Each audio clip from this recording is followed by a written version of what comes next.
Bottoms are always funny, especially if they're in the wrong place. That's why I thought I'd start off with a couple of bottoms, because in this episode I'll be talking about things that are out of place and what kind of effect that can have when you're telling a story. Often it has a humorous effect. This cockatoo looks funny because he's eating an ice cream cone, not something you normally see. This chicken's hair decoration shouldn't be there. And these cockatoos shouldn't be ripping up a golf course green. Some things just don't belong together, like a reindeer in sunglasses. Or a stove on the street. Or dinosaurs in the bush.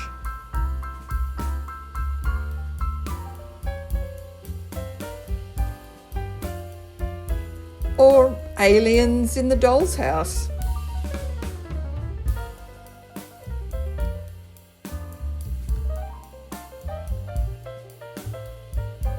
Or me in Katoomba Skate Park. And then there are the things that are more quirky than funny because they just don't belong together, like bath couches or caravan towers or wheelbarrows having a meeting or garden statues having a meeting or me in the garden with the electric kettle. Actually, what I'm doing is pouring hot water on weeds, which isn't a bad idea for getting rid of them, but it does look very strange. In my pagan books, I often used juxtapositions like that for comic effect. Pagan was always a fish out of water, and in the second book, Pagan in Exile, he's once again feeling really out of place. This is how it starts. What's everybody staring at? All right, so you've never seen an Arab before. Is that any reason to stare? My hair's not green, my skin's not blue. It might be darker than yours, but dark skin is quite normal in my country. So I'm short, so what? I'm not that short. I'm tall enough to see over my own knees. Anyone would think I had a giant candle snuffer growing out of my forehead. Look at that fellow there gawking away, face like a gob of spittle, and he's staring at me. Why don't you get yourself a mirror, spitface, if you really want something to stare at? One technique I use to be funny in these books is to put two weird images together. So describing someone's face as being like a gob of spittle, that's not a comparison you'd usually make. It's kind of ludicrous. And talking about a giant candle snuffer growing out of someone's head, that's not a combination you'd usually see either.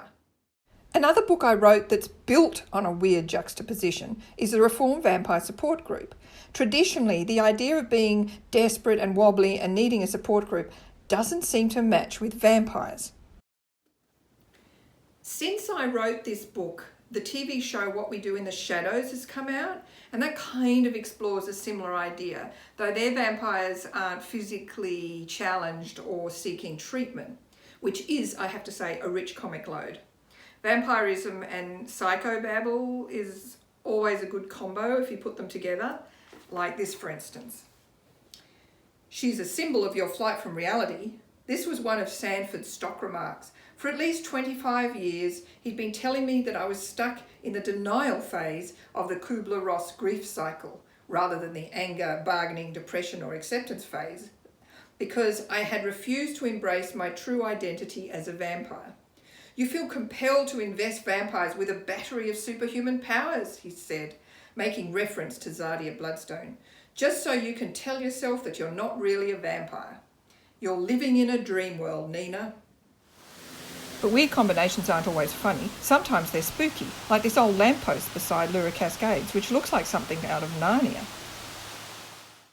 Or this really creepy looking cobweb. The Paradise Trap is definitely a book where weird combinations get spooky. A caravan with a basement, cats that run a spa, carnival bull-in-the-mouth clown heads that suddenly all stand up.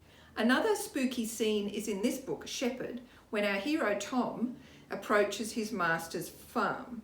Spoiler alert, by the way, in case you don't want to know what happens. This is what it says.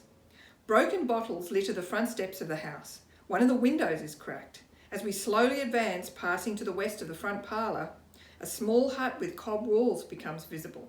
This is the cool room, lying between the stables and the kitchen. Pools of dried blood stain the ground in front of it. Behind it, a cow lies motionless in the thick grass of the southern paddock, her belly bloated with gas. Poor Buttercup. All these unexpected, out-of-place things hint at danger. Then there are the out-of-place things that hint at something different, past glory perhaps, that hasn't really endured, like the giant lamppost in the bush commemorating the building of Victoria Pass, or the tiny little patch of a cemetery tucked away near Falconbridge Station, which has only survived, I suspect, because Sir Henry Parkes is buried here, along with some of his family.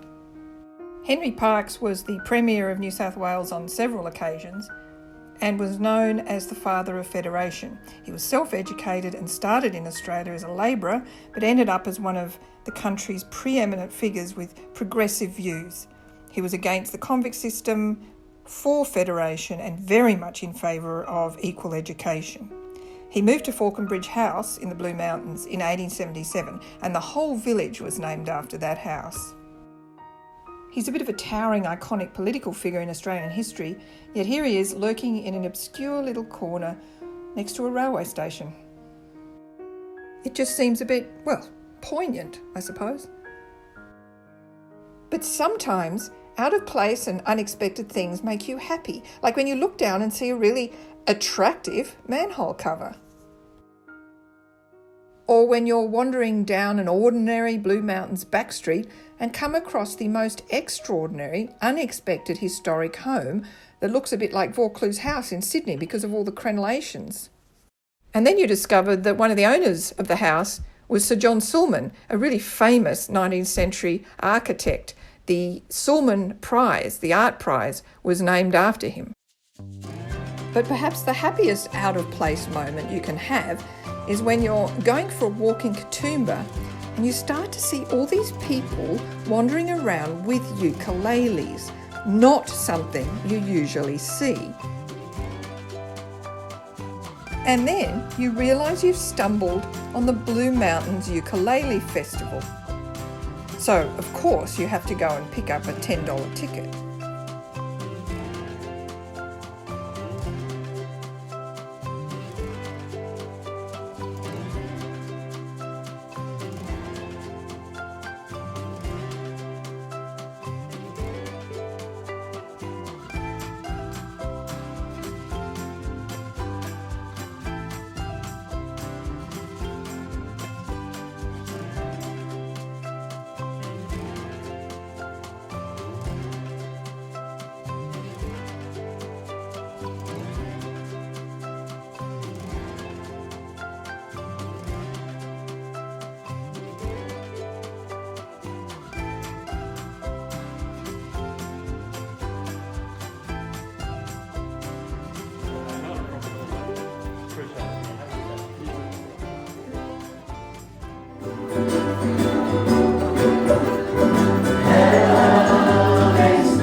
One of the festival venues, the Carrington Hotel's Baroque Room, is worth the price of the ticket on its own because it's so extraordinarily lush and atmospheric.